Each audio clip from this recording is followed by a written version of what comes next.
A fish hangs outside an Arctic wind until it becomes as hard as a plank. A metal can swells because something inside is still producing gas. An egg is opened, and its clear white has turned into dark brown jelly.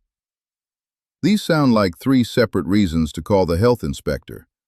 Yet all three are established foods, made deliberately and eaten by people who know exactly what they are looking at. Most so-called weird foods did not begin as dares. They began as solutions. Before refrigerators, people had to keep protein through winter, move it across long distances, or make use of an animal that was otherwise difficult to eat. Drying, salting, fermentation, and alkaline curing were not culinary hobbies. They were survival technology. Start with stockfish. In northern Norway, especially around the Lofoten Islands, cod is cleaned and hung on large wooden racks outdoors. Cold air and wind slowly remove moisture. No cooking is involved, and traditional stockfish is not salted. After weeks outside, the fish becomes light, stiff, and durable enough to travel. A whole dried cod does not look friendly. You could tap it on a table and get a solid knock. Before it becomes dinner, it normally has to be soaked for days, with the water changed repeatedly until the flesh softens again. That sounds inconvenient now. For medieval traders, it was brilliant. Fresh cod spoiled quickly. Stockfish could survive a sea voyage and be sold far from the coast.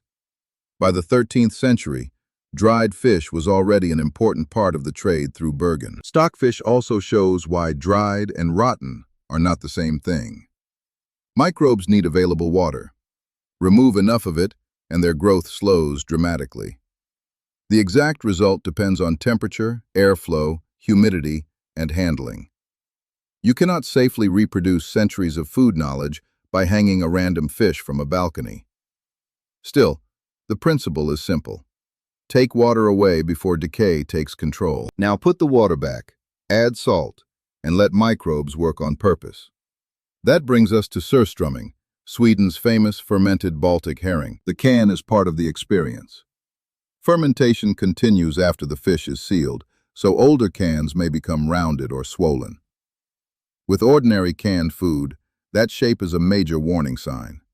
With commercially produced Surströmming, it can be an expected result of the process. The smell, however, is not subtle. People often open it outdoors, sometimes with the can underwater to reduce spraying. Eating it directly from the tin is the internet challenge version. A traditional serving is much less dramatic. A small amount of fish with thin flatbread, potatoes, chopped onion, and often sour cream. The bread and potatoes soften the salt and acidity. The onion helps too. You are still going to smell it. No garnish can negotiate that away. Surströmming is made with relatively little salt, enough to shape which microbes can grow without stopping fermentation completely. Microorganisms break down compounds in the fish and create the powerful acids and sulfur-containing aromas that made the product famous. Controlled fermentation can preserve food, but control is doing a lot of work in that sentence. Salt level, temperature, time, and hygiene matter. A few hundred kilometers west, Iceland has a food that begins with an animal most people would not consider edible at all. Hákarl is cured Greenland shark. Greenland sharks retain large amounts of urea and trimethylamine oxide in their tissues. Those compounds help the animal live in cold, deep water, but fresh flesh is unsuitable for normal consumption and can cause intoxication if eaten in quantity. Traditional processing changes it. The meat is cured for weeks and then hung to dry. During that time, chemical and microbial changes reduce urea and create ammonia and other strong-smelling compounds. A small cube of Hákarl can hit the nose before it reaches the mouth. The ammonia aroma is often compared to strong cleaning fluid. That comparison is not poetic. It is the first practical detail most tasters notice. The texture and flavor vary by cut and producer, and the exact traditional methods have also changed over time. Today, reputable production is controlled rather than improvised in a hole behind someone's house. This food is a good reminder that fermentation does not always make something smell gentler. Sometimes it trades one problem for another. A difficult raw material becomes edible, but the finished product announces itself across the room. The fourth food looks less aggressive from the outside. It is just an egg. Crack the shell, though, and a century egg reveals a translucent amber to brown white, surrounding a dark green or gray yolk. Despite the English name, it is not 100 years old. Eggs are cured for weeks or months using an alkaline and salty environment. Traditional mixtures could include clay, ash, lime, salt, and rice husks. Modern production can use carefully controlled alkaline solutions. The high pH changes the egg proteins. The white becomes a firm gel, while the yolk turns creamy and develops a concentrated flavor. Cut one into wedges and serve it with rice porridge, tofu, or ginger, and it makes much more sense than eating it alone over a sink. The strong alkaline aroma is balanced by bland rice and fresh ingredients. There is also an old myth that century eggs are made using horse urine. They are not.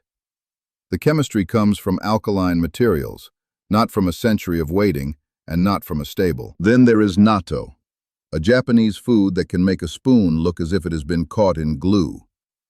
Cooked soybeans are fermented with Bacillus subtilis, commonly called the natto bacterium.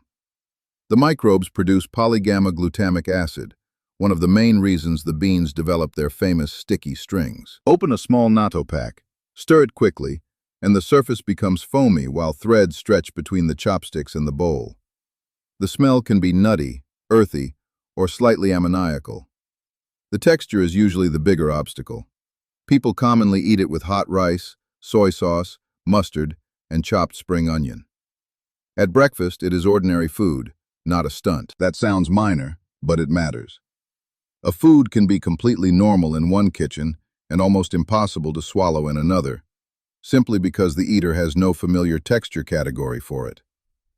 Many Europeans know creamy cheese, sour yogurt, and yeasty bread. Sticky fermented beans do not fit those expectations. Casu Marzu pushes that discomfort much further. This traditional Sardinian sheep's milk cheese is transformed with the help of cheesefly larvae.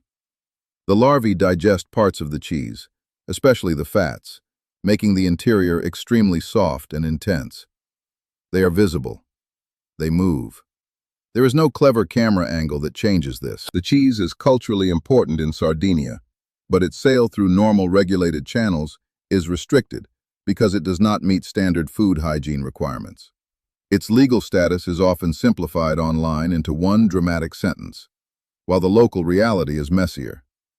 It is recognized as a traditional product, yet that does not make ordinary commercial sales straightforward. More importantly, traditional does not automatically mean risk-free. This is not a sensible home experiment with supermarket pecorino and a jar left open near the window. Casu Marzu also exposes a bias in how people think about food. We happily use invisible organisms to turn milk into cheese. Visible larvae cross a psychological line. The biochemical work may involve the same broad idea, breaking down fats and proteins, but once the worker has a body and starts jumping, dinner becomes harder to discuss calmly. The seventh food is balut, widely associated with the Philippines and also eaten in other parts of Southeast Asia.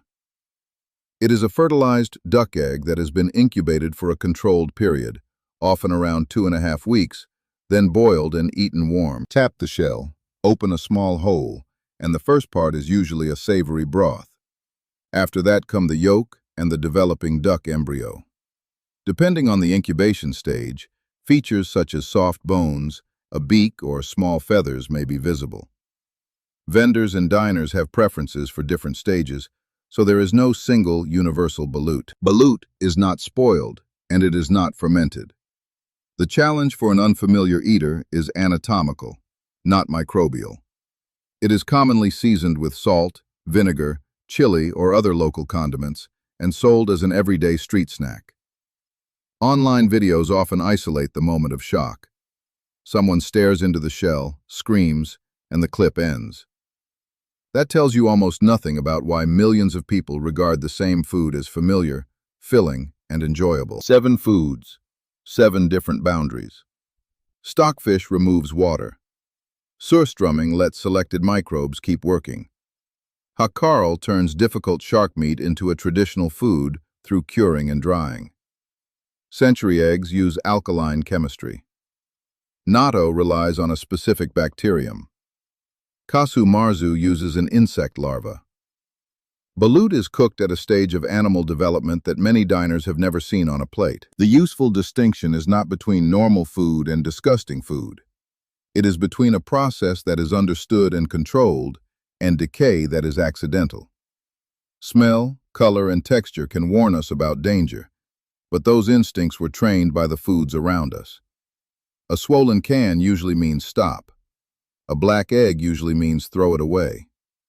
In the right culinary system, those same signals can mean the product came out as intended. That does not mean every traditional food is safe in every form, or that anyone should copy these methods without expertise.